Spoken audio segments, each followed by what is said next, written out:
Welcome to She Rebel Radio, a community-driven podcast dedicated to supporting women to unlearn conventional rules and create businesses of significance.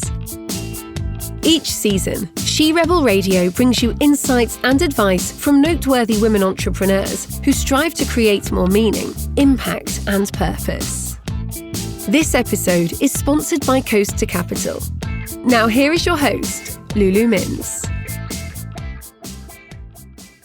Welcome to Season 2 of She Rebel Radio, where we're focusing on creating, leveraging and leading businesses of significance.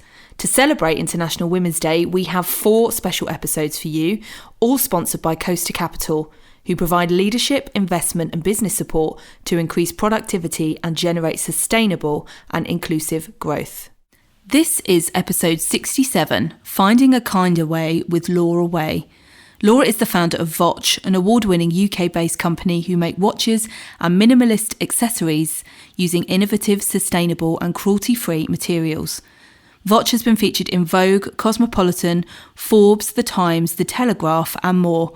The company was born following an illness which led Laura to discovering the horrors of the leather industry, and her company has since won a number of vegan, fashion and product awards. Votch really is a company who gives back. Laura, it's amazing to have you here. How are you doing today? Yeah, really well. Thanks, Lulu. How are you? Yeah, I'm good. Thank you. I am good. And I'd love to start with the story of Votch, which really starts with your story after you were struck down by a debilitating skin condition that took a long time to recover from. How did that become the starting point for your business? Yeah, of course. So prior to launching Votch, I actually used to be a commercials TV producer. So I used to travel a lot and produce lots of TV commercials for well-known household brands. I was away working at the time in New York and had forgotten to take the steroid creams for me that had been prescribed ever since I was a child for the eczema that I had. And when I returned back to the UK, my skin had got progressively worse, like so bad that I had to go straight to the hospital. Wow. And my husband kind of shared this story with his studio mate, who he shared a studio with at the time. And she said, Laura should have a look at a condition called topical steroid withdrawal. It's something that we'd known that she had suffered and been through and been off work for about 3 months with. So I did some research and looked into it and actually realised that my eczema was actually so bad because I had an iatrogenic condition where my skin was actually addicted to the steroid creams that I've been using for almost 30 years. So like any good mum, my mum took me to the doctor when I was a small child and used the prescribed creams that were given me. And this kind of went in a pattern up until I was in my late 20s, where I'd always go to the doctors and be prescribed steroid creams and use them different strengths, different brands, etc., to see whatever would work or help it. But little did I know that my skin had actually become addicted to these drugs. It didn't actually know how to be skin anymore because of the years of use. Okay. And skin's our biggest organ, isn't it? Yeah, exactly. And it's such an unknown condition, really. So when I got back, I thought, right, the only way I'm going to get my skin better is if I stop using steroid creams and actually cease use. And my only option really was to go cold turkey, having done the research. Mm-hmm. Within about 2 weeks, my skin just started falling off and peeling off, and I looked a shadow of my former self. I'd always looked quite healthy in the face and, you know, a real zest for life. And that was it, really. It just started from there, this downward spiral of utter torture and hell to which my skin would just peel off. We had to hoover the house about 5 times a day because I was just flaking endlessly. My body was swollen and red and my skin was oozing, and it was just... A fellow sufferer said to me, it was like feeling like you had died and you're trapped in your body and you're watching it decompose. I mean, it just was so... I couldn't move. I couldn't do anything. I could barely wear clothes because even just putting clothes on my skin just hurt. I don't think I left the house for about 2 months, that period of time. And the only way that I could get any comfort from the pain was to sit in the bathtub for months on end, for hours on end, for up to 20 hours a day at time, just for relief. Mm-hmm. And it was during that time where when I started to, after about 3 months of suffering, I started to watch documentaries, because even in those early days, I couldn't even have the strength to really look at anything. And I started watching documentaries, and during that time I decided to go vegan. I watched a lot of documentaries around animal welfare. I've always been really passionate about animals and respecting them. Mm-hmm. And during that period, I saw a documentary on the leather industry. Mm-hmm. And learned facts that really, truly saddened me and horrified me. And having this whole new affinity and connection with skin, I felt that, having felt the pain of losing my own skin, I'd never be able to wear the skin of another being again. And then when I recovered and got better, I went back to work, and literally I knew I wanted to do something different. And it was like the universe literally gave me a sign. And that week an old watch strap broke, and I looked everywhere for a cruelty-free, vegan-friendly replacement, one that I'd want to wear, and I just couldn't find it. So that's how the idea for Votch was born. We're a cruelty-free watch company that gives back. Amazing. And how long was that process in terms of being so unwell? And it sounds so awful and painful. I can't even imagine. To kind of go, was that like a 6-month period, a year, or was it a few years? You go in flares, really. So my first 6 months, it was completely debilitating, and I really, really suffered and struggled with it. So for that first 6 months was a living hell. And then almost kind of overnight, it was really bizarre, it started to get better. And that was it. I was like, that's it. My skin is the best it's ever been. I have no eczema now. Like, I was literally like glowing, like this new skin. And I was like that for 6 months. Yeah. I was like, I'm healed, because there's a huge support network via a Facebook group, because we don't get any support from the medical industry. So we all have to support each other via this group. There's over 10,000 of us suffering with this condition. And why no support from the medical industry? Because you're not using... Because topical steroids are kind of the go-to for eczema. So challenging what is perceived as the norm in terms of treatment. The doctor said to me when I first embarked on this that I was hanging on to something I had read on the internet. And that definitely stung, because I'm somebody that takes my time to research and really understand what's going on, and I would obviously never ever put myself through the torture if I didn't believe that it would be. And I'm here as living proof now, over 6 years now, that my eczema has gone. I've never had skin like this in my life, and for somebody that suffered with eczema throughout their whole life to now be eczema free, having ceased the use of the steroid creams, I'm living proof. And there's thousands of us that are living proof that this condition exists, and it's real. There's one dermatologist in Beverly Hills, actually, who I went over to visit 2 years ago, who was a huge advocate for topical steroid withdrawal. I was kind of healed at the time, but I just wanted to see someone and sit in front of somebody who would validate my journey and my reasons without nullifying it. So that was and your experience. Exactly. So it was about 6 months, and then I healed for about 6 months, and then the second flare came back for another 6 months, predominantly on my face and my neck that time. But that was the hardest period for me emotionally. Every time it comes back, it gets harder emotionally, because you just want to be free from it. And I remember I was freelancing, and so you'd have to go into an office and just, my skin would just be falling off my face, and I would have fluid just dripping out of it constantly. And I'd be sitting there in a meeting or at my desk, and I'd look at the ends of my hair, this oozing liquid would drip onto my keyboard. And that was the lowest point for me, because I felt very alone and very isolated, being around people I didn't really know, and sitting there in the most excruciating pain. I mean, I literally felt like I was on fire, endlessly. Felt like I was on fire, and the pain goes right down to your bones as well. It was just an experience I definitely don't want to relive ever again. No, absolutely not.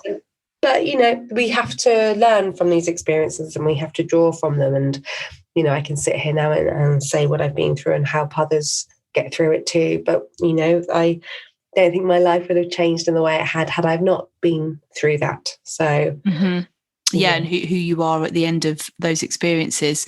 And I say I often say that a business should be the highest expression of our values. And I know that you run Votch, your company, with your rehomed small the most rabbit's pooch called Rolo, who I just met on video. Why is Rolo such an integral part of who you are and what you do? Well, we're Rolo's third home, and we rehomed him literally about 2 weeks before I started to cease use of the steroid creams. So he was really by my side throughout the whole journey, and I could really.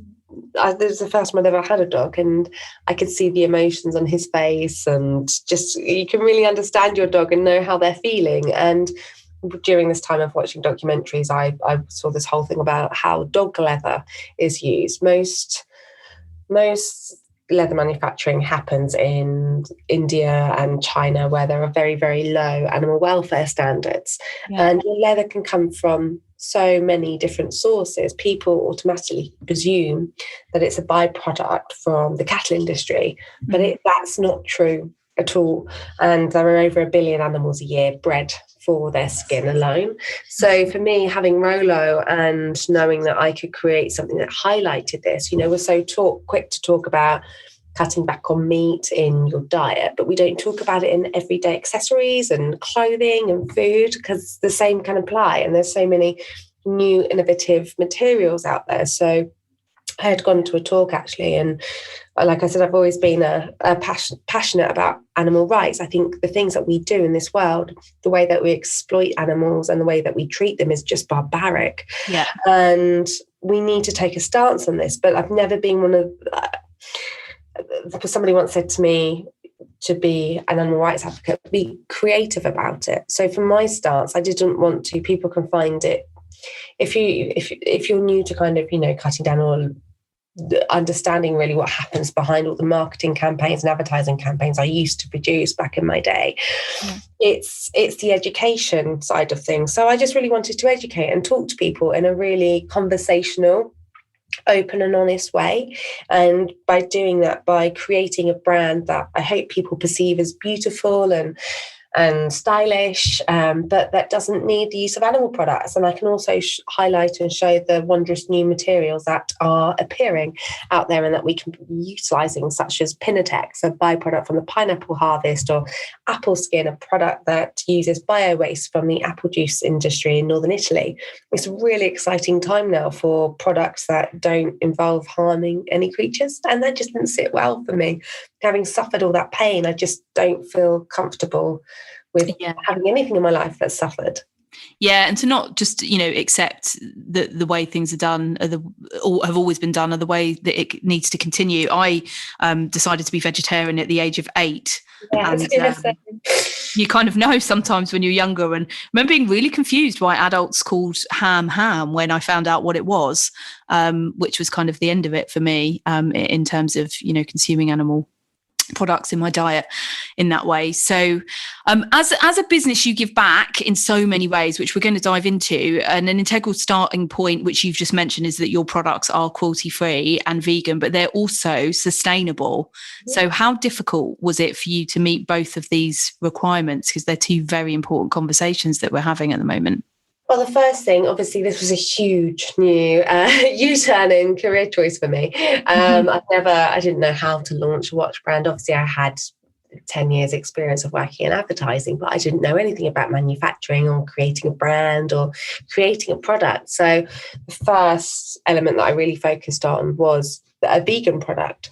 And since then, we've just been working on becoming more and more sustainable with the materials that we have on offer. So we obviously work with, like I said, sustainable materials such as Pinatex, which comes from the pineapple harvest in the Philippines. So no extra land, pesticides, fertilizers or water are used or needed in the production of Pinatex, and it generates additional income for farmers too that grow the pineapples. As I mentioned, also we're working with apple skin, a material that has between 26 and 46%, I believe. That's slightly wrong, but around about that number of apple fibre. in the material as well, that's left over and surplus from the apple juicing industry. We have just started a take back, give back scheme where customers can give to us their old watch. It can be absolutely any old watch. And we have partnered with a company called Recycling for Good Causes, where they will actually break down those watches and be able to turn those materials or sell them on for those materials to be used in other means. And then we also generate income from that scheme that we can then give back to our charity partners as well. Yeah. We're also working on lots of new sustainable materials as well. So we're sampling and trying to make one of the world's most sustainable watches at the moment. I can't say too much more on that at the moment because we're still in sampling stage, but it's really, really exciting.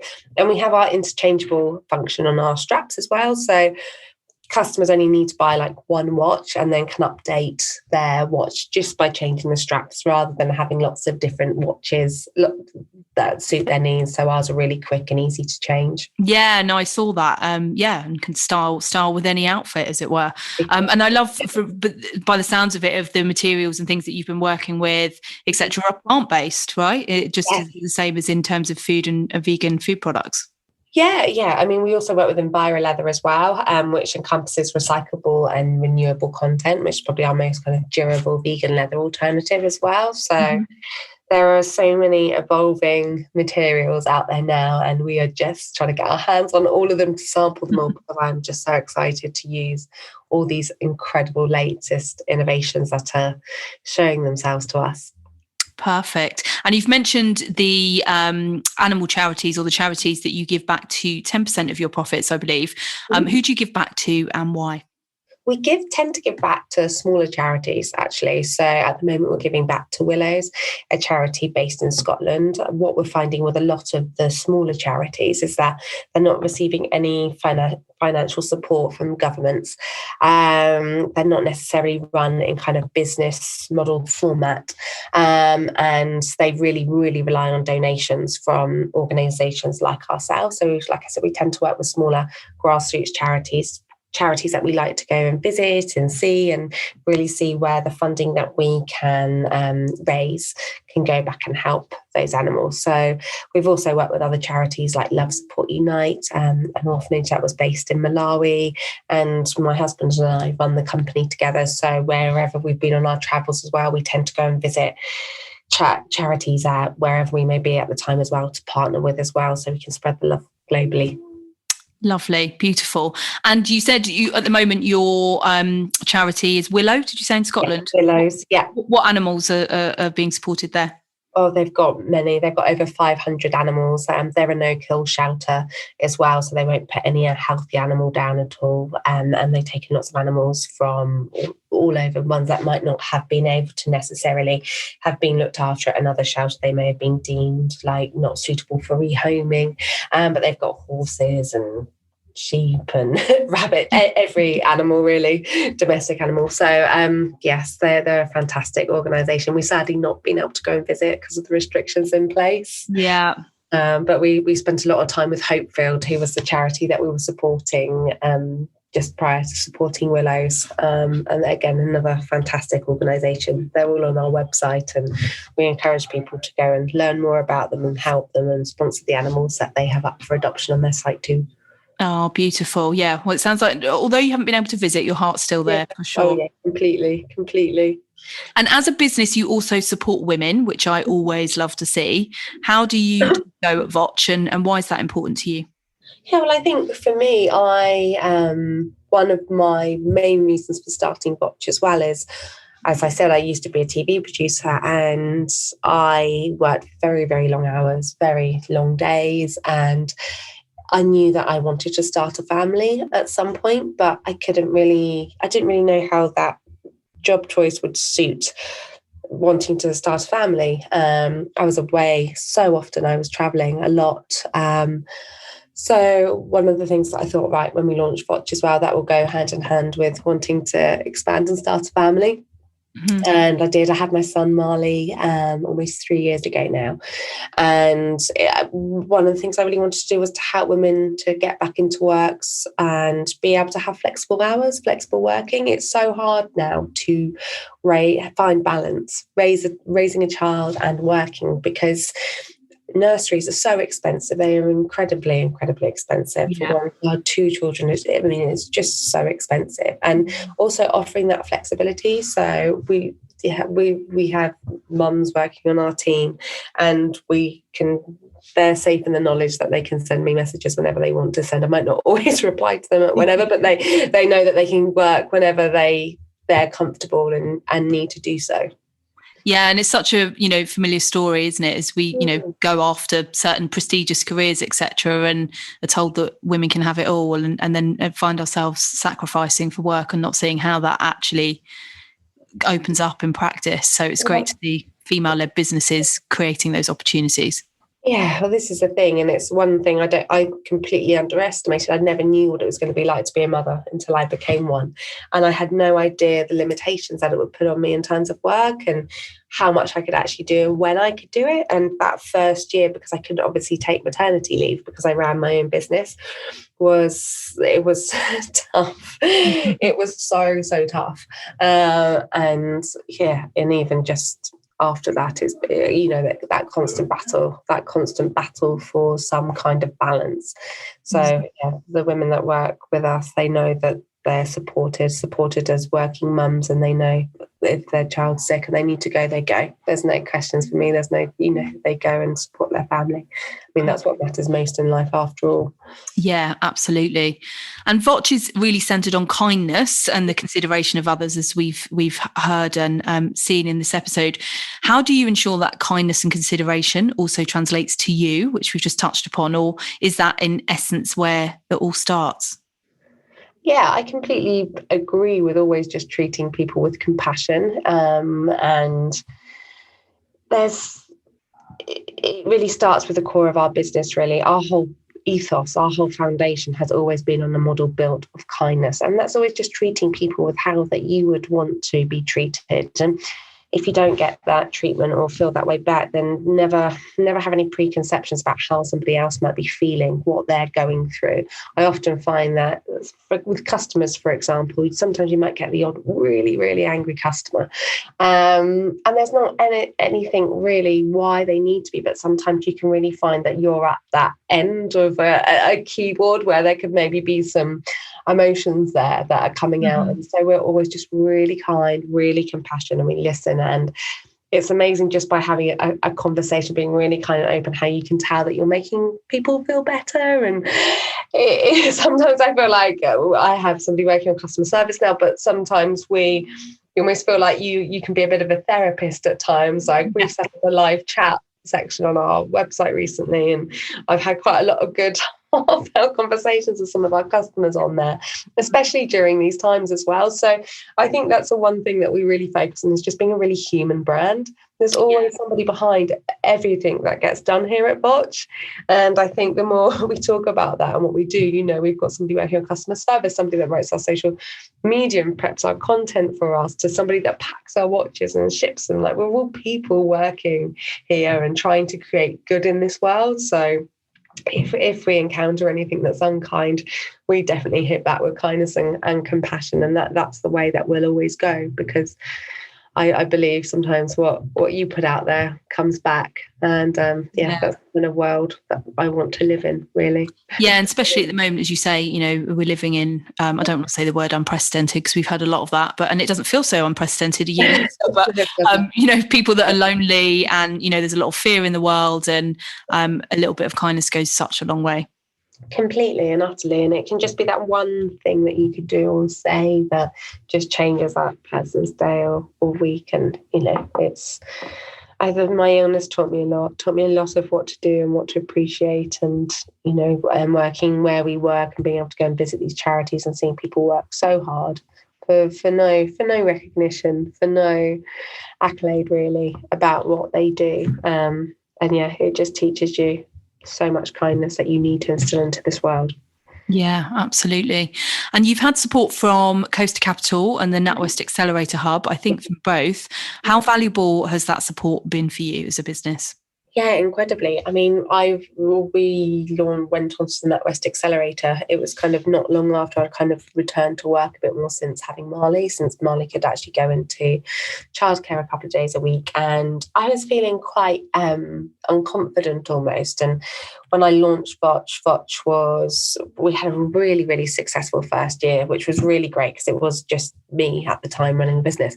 And then I had my son, and it took me a year or so really to have that momentum and drive that I did in the beginning, initial stages. Yeah. And obviously sales dipped a little around that time. And one thing going into NatWest, it really helped me get my confidence back and have that drive and ambition that I needed and wanted to do, because I really believe in the brand and really wanted to push it forward. And I had thought about investment, but I wasn't sure if I wanted to grow the business organically or really give it a push. And during that time I had Marley, we started to have competitors. We had new competition coming up, some that were resembling a lot of what we had been doing as well. And I thought, no, I've worked so hard on this. I'm going to go for this now. And I remember standing up, and it was our first kind of intro speech to a room of 70 people or so. And at the end, you had to give and ask people. And I just asked. It was like kind of like what you would do if you were doing something. And I asked for investment, and it just suddenly came out. And I was like, okay, maybe that's what I want. I want to go for investment. I want to grow and scale my business. And that was it. And lay it all on the table. Yeah, I did. And then within 6 months, we secured investment on our first investor meeting, which was really successful, and has just really allowed in the last year or so to grow and scale. And I wouldn't be able to, I really do put that down to being on the Natwest Accelerator, because I had such great coaches and mentors, and they were all there really cheering us on. And we really got, I got questioned a lot. My thought process has got challenged. I need that to grow in business, to grow in yourself. You need to be challenged. You need to be questioned. And I think one of the things that you really need to work out when you run a business, you need to know your strengths and weaknesses about yourself as well. And I know how reactionary I can be. I can be very, right, no, let's do that, or let's change this. And I can run at 100 miles an hour sometimes. And sometimes I should just slow down and think of things a bit slower. Mm-hmm. So it really helped to rein in my thought process and really think things through in a kind of slower, and just make sure I was making the right decisions. So without the Natwest Accelerator, Votch would not be where it is today.